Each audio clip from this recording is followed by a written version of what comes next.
ಓಂ ಗುರುಭ್ಯೋ ನಮಃ. ಅರ್ಕಮಹಾಗಣಾಧಿಪತಿಯೇ ನಮಃ. ಆತ್ಮಗುರುವೇ ನಮಃ. ಭದ್ರಕಾಳಿಯೈ ನಮೋ ನಿತ್ಯಂ. ಸರಸ್ವತಿಯೈ ನಮೋ ನಮಃ. ವೇದ ವೇದಾಂಗ ವೇದಾಂತ ವಿದ್ಯಾಸ್ಥಾನ ಪೇಯೋಚ. ಎಲ್ಲ ಜ್ಯೋತಿಷ ಅಭಿಮಾನಿಗಳಿಗೆ ಈ ದಿನದ ಪ್ರಣಾಮಗಳು. ಈ ದಿನ 26/2026 ಶನಿವಾರದ ಕುಂಭರಾಶಿಯವರ ದಿನ ಭವಿಷ್ಯವನ್ನು ನೋಡೋಣ. ಈ ದಿನ ಶನಿವಾರ ಷಷ್ಠಿ ತಿಥಿ, ಸಪ್ತಮಿ ತಿಥಿ, ಮಕ ನಕ್ಷತ್ರ, ಪುಬ್ಬ ನಕ್ಷತ್ರ, ವಜ್ರಯೋಗ ಮತ್ತು ಸಿದ್ಧಿಯೋಗಗಳ ಸಂಯೋಜನೆಗೊಂಡಿರುವಂಥ ಈ ಶುಭ ದಿನದಲ್ಲಿ ಷಷ್ಠಿ ತಿಥಿಯ ವಿಜಯಶಕ್ತಿ, ಸಪ್ತಮಿ ತಿಥಿಯ ತೇಜಸ್ಸು ಮತ್ತು ಪ್ರಗತಿ, ಮಕ ನಕ್ಷತ್ರದ ಗೌರವ ಮತ್ತು ಪ್ರತಿಷ್ಠೆ, ಪುಬ್ಬ ನಕ್ಷತ್ರದ ಸೃಜನಶೀಲತೆ ಮತ್ತು ಸಾಮಾಜಿಕ ಆಕರ್ಷಣೆ, ವಜ್ರಯೋಗದ ದೃಢತೆ ಮತ್ತು ಸಿದ್ಧಿಯೋಗದ ಕಾರ್ಯ ಸಾಧನೆಯ ಅನುಗ್ರಹ ಅನ್ನುವಂಥದ್ದು ನಿಮ್ಮ ಜೀವನದಲ್ಲಿ ವಿಶೇಷ ಫಲಗಳನ್ನು ನೀಡಲಿವೆ. ಈ ದಿನ ನಿಮ್ಮ ದೂರದೃಷ್ಟಿ, ಬುದ್ಧಿವಂತಿಕೆ ಮತ್ತು ಹೊಸ ಆಲೋಚನೆಗಳು ಯಶಸ್ಸಿನ ದಾರಿಯನ್ನು ತೆರೆಯಲಿವೆ. ಈ ದಿನದ ಗ್ರಹ ಪ್ರಭಾವವನ್ನು ನೋಡೋದಾದರೆ, ಕುಂಭರಾಶಿಯ ಅಧಿಪತಿ ಶನಿಯ ಗ್ರಹ ಈ ದಿನ ಶಿಸ್ತು, ಜವಾಬ್ದಾರಿ ಮತ್ತು ದೀರ್ಘಕಾಲಿಕ ಯೋಜನೆಗಳಲ್ಲಿ ಯಶಸ್ಸನ್ನು ಕೊಡ್ತಾನೆ ಎನ್ನುವಂಥದ್ದನ್ನು ತಿಳ್ಕೊಂಡಿರಿ. ಈ ದಿನ ವೃತ್ತಿ ಜೀವನದಲ್ಲಿ ಪ್ರಗತಿಯನ್ನು ಕಾಣ್ತೀರಿ. ಹೊಸ ಅವಕಾಶಗಳು ಮತ್ತು ಸಂಪರ್ಕಗಳಿಂದ ಲಾಭ ಉಂಟಾಗ್ತದೆ. ಸಮಾಜದಲ್ಲಿ ಗೌರವ ಅನ್ನುವಂಥದ್ದು ಹೆಚ್ಚಳವಾಗ್ತದೆ. ಆದರೆ ವಜ್ರಯೋಗದ ಪರಿಣಾಮದಿಂದ ಕೆಲವೊಮ್ಮೆ ಹಠಮಾರಿ ಧೋರಣೆ ಕಾಣಿಸಬಹುದು. ಮುಖ್ಯವಾದಂಥ ಸೂಚನೆ ಏನು? ಸಹನೆ ಮತ್ತು ವಿವೇಕದಿಂದ ನಡೆದುಕೊಳ್ಳುವ ನಿರ್ಧಾರಗಳು ಈ ದಿನ ದೊಡ್ಡ ಫಲವನ್ನು ನೀಡುತ್ತವೆ ಎನ್ನುವಂಥದ್ದನ್ನು ತಿಳ್ಕೊಂಡಿರಿ. ಷಷ್ಠಿ ತಿಥಿ, ಸಪ್ತಮಿ ತಿಥಿಗಳ ಪ್ರಭಾವವನ್ನು ನೋಡೋದಾದರೆ, ಷಷ್ಠಿ ತಿಥಿಯಿಂದ ಅಡಚಣೆಗಳ ನಿವಾರಣೆ, ಸ್ಪರ್ಧೆಗಳಲ್ಲಿ ಅನುಕೂಲ, ಆತ್ಮವಿಶ್ವಾಸದ ವೃದ್ಧಿ ಹೆಚ್ಚಾಗ್ತದೆ. ಸಪ್ತಮಿ ತಿಥಿಯ ಪ್ರಭಾವದಿಂದಾಗಿ ಆರೋಗ್ಯ ಮತ್ತು ತೇಜಸ್ಸು ಹೆಚ್ಚಾಗುವಂಥದ್ದು, ಹೊಸ ಕಾರ್ಯಗಳಿಗೆ ಶುಭ ಉಂಟಾಗುವಂಥದ್ದು, ಮಾನ ಮತ್ತು ಗೌರವಗಳ ಹೆಚ್ಚಳ ಆಗುವಂಥದ್ದು ಕಾಣ್ತೀರಿ. ಈ ದಿನ ಹಳೆಯ ಸಮಸ್ಯೆಗಳಿಗೆ ಪರಿಹಾರ ಸಿಗಬಹುದು. ಹೊಸ ಯೋಜನೆಗಳನ್ನು ಆರಂಭಿಸಲು ಉತ್ತಮ ಸಮಯ ಇದಾಗಿರುತ್ತೆ ಅನ್ನುವಂಥದ್ದು. ಮಕ ನಕ್ಷತ್ರದ ಪ್ರಭಾವ ಇರೋದರಿಂದ ಗೌರವ ಮತ್ತು ಪ್ರತಿಷ್ಠೆ ಹೆಚ್ಚಾಗ್ತದೆ. ಹಿರಿಯರ ಆಶೀರ್ವಾದವನ್ನು ಪಡ್ಕೊಳ್ತೀರಿ. ನಾಯಕತ್ವದ ಅವಕಾಶಗಳು ಲಭ್ಯವಾಗ್ತದೆ. ಆದ್ದರಿಂದ ಈ ದಿನ ನಿಮ್ಮ ಅಭಿಪ್ರಾಯಗಳಿಗೆ ಹೆಚ್ಚಿನ ಮಹತ್ವ ಅನ್ನುವಂಥದ್ದು ಸಿಗಬಹುದು. ಪ್ರಮುಖ ವ್ಯಕ್ತಿಗಳೊಂದಿಗೆ ಸಂಪರ್ಕ ವೃದ್ಧಿಯಾಗಬಹುದು.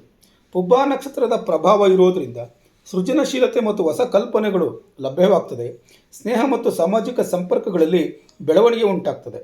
ಸಂತೋಷ ಮತ್ತು ಉಲ್ಲಾಸ ಹೆಚ್ಚಾಗ್ತದೆ ಎನ್ನುವಂಥದ್ದನ್ನು ತಿಳ್ಕೊಂಡಿರಿ. ಈ ದಿನ ಯೂಟ್ಯೂಬರ್ಗಳಿಗೆ, ಶಿಕ್ಷಣ ಕ್ಷೇತ್ರದಲ್ಲಿರುವಂಥವ್ರಿಗೆ, ಜ್ಯೋತಿಷ ಕ್ಷೇತ್ರದಲ್ಲಿರುವಂಥವ್ರಿಗೆ, ತಂತ್ರಜ್ಞಾನ ಕ್ಷೇತ್ರದಲ್ಲಿರುವಂಥವ್ರಿಗೆ ಉತ್ತಮ ಫಲ ಲಭ್ಯವಾಗ್ತದೆ. ಹೊಸ ಪರಿಚಯಗಳಿಂದ ಭವಿಷ್ಯದಲ್ಲಿ ಲಾಭವಾಗುವ ಸೂಚನೆಗಳು ಕಾಣಿಸ್ತಾ ಇದೆ. ವಜ್ರಯೋಗದ ಪ್ರಭಾವ ಇರೋದರಿಂದ ದೃಢ ನಿರ್ಧಾರಗಳನ್ನು ತೆಗೆದುಕೊಳ್ಳುವಂಥ ಶಕ್ತಿ ಹೆಚ್ಚಾಗಿರ್ತದೆ. ಕಠಿಣ ಮಾತು ಅಥವಾ ಅತಿಯಾದ ಸ್ವಾಭಿಮಾನದ ಸಮಸ್ಯೆಗಳು ಬರಬಹುದು. ಆದ್ದರಿಂದ ಇತರರ ಅಭಿಪ್ರಾಯಗಳನ್ನು ಗೌರವಿಸಿ ಅನಗತ್ಯ ವಾದಗಳಿಂದ ದೂರ ಇರೋದನ್ನು ಅಭ್ಯಾಸ ಮಾಡಿಕೊಳ್ಳಿ. ಸಿದ್ಧಿಯೋಗದ ಪ್ರಭಾವ ಇರೋದರಿಂದ ಕೈಗೊಂಡ ಕಾರ್ಯಗಳಲ್ಲಿ ಯಶಸ್ಸನ್ನು ಕಾಣ್ತೀರಿ. ಮನಾಭಿಲಾಷೆಗಳ ಪೂರ್ಣತೆ ಉಂಟಾಗ್ತದೆ. ಹೊಸ ಪ್ರಯತ್ನಗಳಲ್ಲಿ ಸಾಧನೆಯುಂಟಾಗುತ್ತದೆ ಎನ್ನುವಂಥದ್ದನ್ನು ತಿಳ್ಕೊಳ್ಳಿ.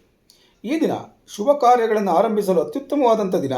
ವೃತ್ತಿ ಮತ್ತು ಆರ್ಥಿಕ ಕ್ಷೇತ್ರದಲ್ಲಿ ಉತ್ತಮ ಬೆಳವಣಿಗೆ ಉಂಟಾಗ್ತದೆ. ಉದ್ಯೋಗದ ಫಲವನ್ನು ನೋಡೋದಾದರೆ, ಉದ್ಯೋಗದಲ್ಲಿ ಪ್ರಗತಿಯನ್ನು ಕಾಣ್ತೀರಿ. ಮೇಲಧಿಕಾರಿಗಳ ಮೆಚ್ಚುಗೆ ಅನ್ನುವಂಥದ್ದನ್ನು ಕಾಣ್ತೀರಿ. ಹೊಸ ಜವಾಬ್ದಾರಿ ದೊರೆಯುವ ಸಾಧ್ಯತೆಗಳು ಹೆಚ್ಚಾಗಿರ್ತದೆ. ವಿಶೇಷವಾಗಿ ಜ್ಯೋತಿಷಿಗಳು, ಶಿಕ್ಷಕರು, ಯೂಟ್ಯೂಬರ್ಗಳು, ತಂತ್ರಜ್ಞಾನ ಕ್ಷೇತ್ರದಲ್ಲಿರುವಂಥವರು ಮತ್ತು ಆನ್ಲೈನ್ ತರಬೇತುದಾರರಿಗೆ ಅತ್ಯುತ್ತಮವಾದಂಥ ದಿನ ಇದಾಗಿರುತ್ತೆ ಅನ್ನುವಂಥದ್ದನ್ನು ತಿಳ್ಕೊಂಡೆ. ಬಿಸ್ನೆಸ್ಸಲ್ಲಿ ನೋಡೋದಾದರೆ, ವ್ಯಾಪಾರದಲ್ಲಿ ಉತ್ತಮವಾದಂಥ ಲಾಭ ಬರ್ತದೆ. ಹೊಸ ಗ್ರಾಹಕರ ಸಂಪರ್ಕ ಉಂಟಾಗ್ತದೆ. ಹಳೆಯ ಯೋಜನೆಗಳಿಂದ ಆದಾಯ ಅನ್ನುವಂಥದ್ದು ಹೆಚ್ಚಳವಾಗ್ತದೆ. ಧನದ ಲಾಭದ ಸೂಚನೆಯನ್ನು ಕಾಣ್ತೀರಿ. ಬಾಕಿ ಹಣ ವಾಪಸ್ ಬರೋ ಸಾಧ್ಯತೆ ಇರ್ತದೆ. ಆದರೆ ಅಪಾಯದ ಹೂಡಿಕೆಗಳನ್ನು ತಪ್ಪಿಸಬೇಕಾದದ್ದು ನಿಮ್ಮ ಜವಾಬ್ದಾರಿ. ಇನ್ನು ಕುಟುಂಬದಲ್ಲಿ ಹಿರಿಯರ ಆಶೀರ್ವಾದದಿಂದ ಕಾರ್ಯಸಿದ್ಧಿ ಉಂಟಾಗ್ತದೆ. ಸ್ನೇಹಿತರ ಸಹಕಾರ ಲಭ್ಯವಾಗ್ತದೆ. ಆದ್ದರಿಂದ ಕುಟುಂಬದಲ್ಲಿ ಸಂತೋಷ ಮತ್ತು ಶಾಂತಿ ಉದ್ಭವವಾಗ್ತದೆ. ನಿಮ್ಮ ಆರೋಗ್ಯದ ಬಗ್ಗೆ ಚಿಂತನೆ ಮಾಡೋದಾದರೆ, ಕಾಲುಗಳಲ್ಲಿ ಆಯಾಸ ಉಂಟಾಗುವಂಥದ್ದು, ನರಗಳಲ್ಲಿ ಬಾಧೆ ಉಂಟಾಗುವಂಥದ್ದು, ನರಗಳಲ್ಲಿ ಒತ್ತಡ ಉಂಟಾಗುವಂಥದ್ದು, ನಿದ್ರೆಯಲ್ಲಿ ವ್ಯತ್ಯಾಸ ಉಂಟಾಗುವಂಥದ್ದು ಆಗೋ ಸಾಧ್ಯತೆಗಳು ಹೆಚ್ಚಾಗಿರ್ತದೆ. ಆದ್ದರಿಂದ ಸೂಕ್ತ ಸಮಯದಲ್ಲಿ ವಿಶ್ರಾಂತಿಯನ್ನು ಪಡೆದುಕೊಳ್ಳುವಂಥದ್ದು, ಧ್ಯಾನ ಮತ್ತು ಪ್ರಾಣಾಯಾಮಕ್ಕೆ ಪ್ರಾಶಸ್ತ್ಯವನ್ನು ನೀಡಿ, ಅಂದರೆ ಕೆಲವು ಸಮಯ ಒಂದು 10ರಿಂದ 20 ನಿಮಿಷಗಳವರೆಗೆ, ಕನಿಷ್ಠ 10 ನಿಮಿಷಗಳಾದರೂ ಧ್ಯಾನ ಮತ್ತು ಪ್ರಾಣಾಯಾಮವನ್ನು ಮಾಡೋದನ್ನು ಅಭ್ಯಾಸ ಮಾಡಿಕೊಳ್ಳಿ. ಒಳ್ಳೆಯದಾಗ್ತದೆ, ಶುಭವಾಗ್ತದೆ. ಈ ದಿನ ಪರಿಹಾರಕ್ಕೋಸ್ಕರ ಶಿವನ ಪ್ರಾರ್ಥನೆಯನ್ನು ಮಾಡಿ. ಕೊನೆಗೊಂದು ಕಿವಿಮಾತು. ಈ ದಿನ ಸಿದ್ಧಿಯೋಗದ ಅನುಗ್ರಹದಿಂದ ಕಾರ್ಯ ಸಾಧನೆ, ಗೌರವ ಮತ್ತು ಆರ್ಥಿಕ ಪ್ರಗತಿ ದೊರೆಯುವಂಥ ಅತ್ಯಂತ ಶುಭ ದಿನ ಇದಾಗಿರುತ್ತೆ. ಅದರ ಜೊತೆ ವಜ್ರಯೋಗದ ಕಾರಣದಿಂದ ಹಠ ಮತ್ತು ಕಠಿಣ ಮಾತುಗಳನ್ನು ನಿಯಂತ್ರಿಸಿದರೆ ನಿಮ್ಮ ಪ್ರಯತ್ನಗಳಿಗೆ ನಿರೀಕ್ಷೆಗಿಂತ ಉತ್ತಮ ಫಲ ದೊರೆಯಲಿದೆ ಎನ್ನುವಂಥದ್ದನ್ನು ತಿಳ್ಕೊಂಡಿರಿ.